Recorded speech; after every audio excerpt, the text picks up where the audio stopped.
Tu as 1 000 € sur ton compte et tu te demandes quoi en faire? Voici comment je les investirais si je recommençais à zéro.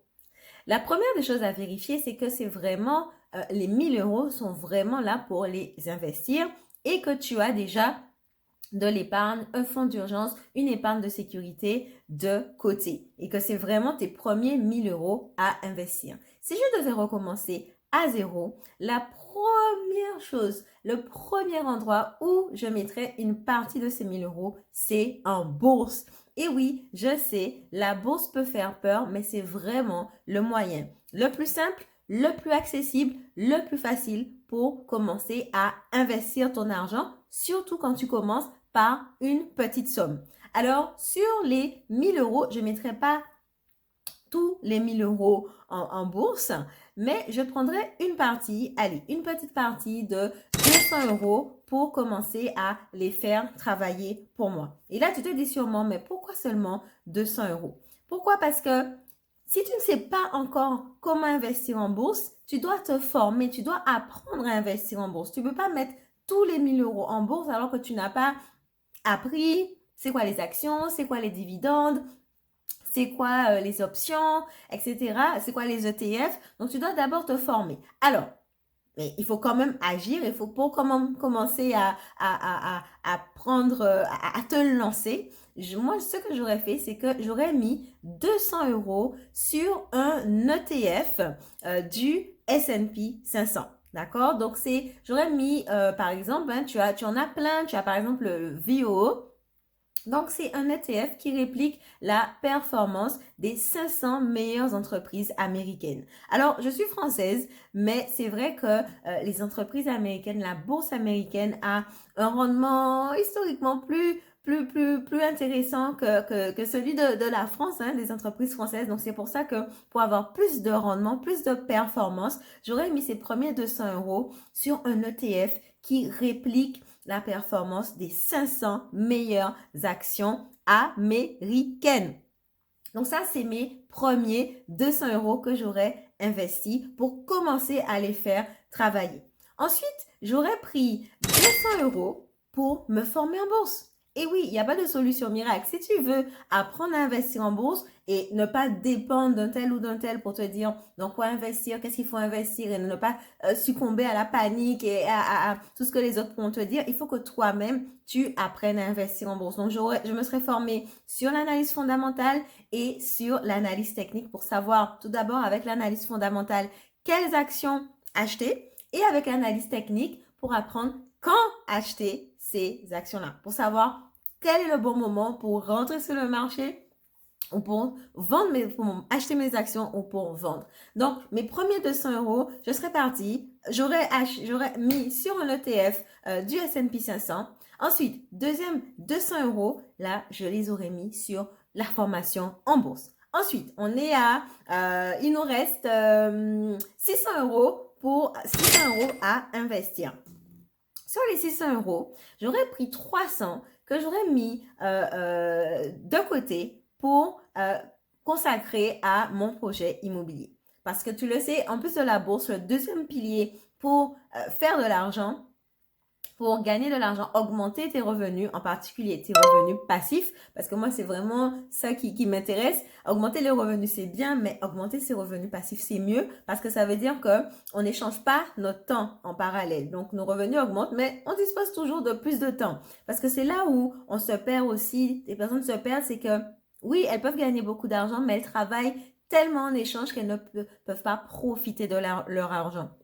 Mon credo, c'est la liberté financière. C'est disposer de plus d'argent, mais également de plus de temps pour vraiment vivre la vie que l'on veut vraiment. Donc, mon credo, c'est vraiment les revenus passifs, des revenus qui tombent pendant que tu fais autre chose. Alors, on a parlé de la bourse. Deuxième pilier, l'immobilier. Alors, ok, tu vas me dire, mais 300 €, mais Maëlys, comment je vais faire pour investir dans l'immobilier avec 300 €? Je pensais qu'il me fallait 100 000 €, 200 000 €, voire plus pour investir en immobilier. Eh bien, détrompe-toi, même avec 300 €, tu peux investir en immobilier.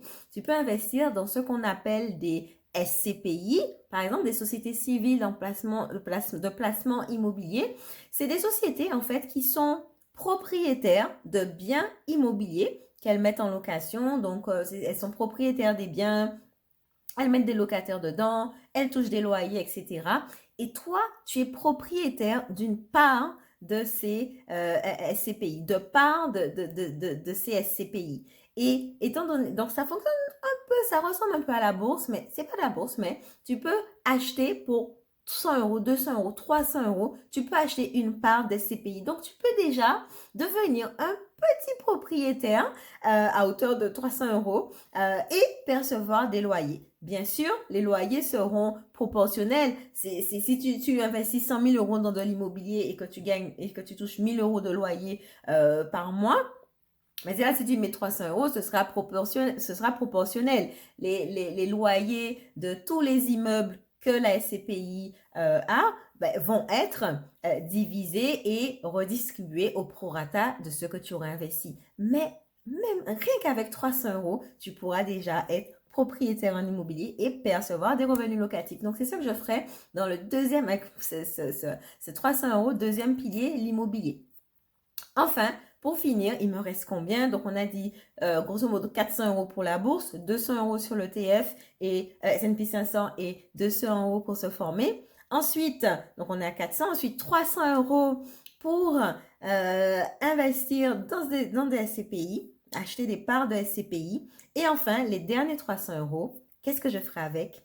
J'investirai sur moi-même, j'investirai dans mon business.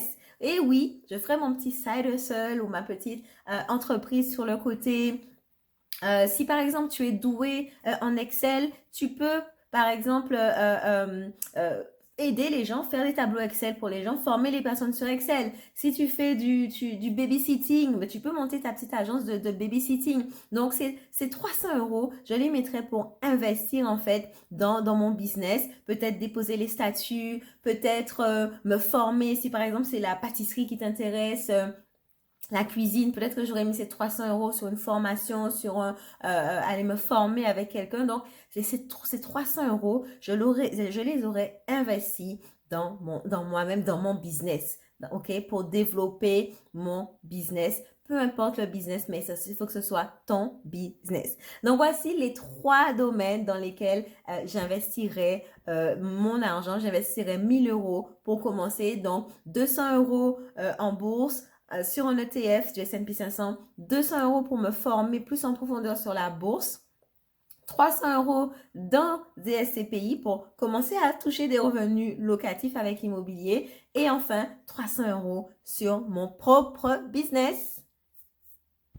Alors, dis-moi en commentaire quel est ton budget d'investissement et aussi dis-moi dans quoi tu as investi tes premiers euros, dans quel pilier tu as investi tes premiers euros, qu'as-tu fait concrètement pour commencer tes investissements.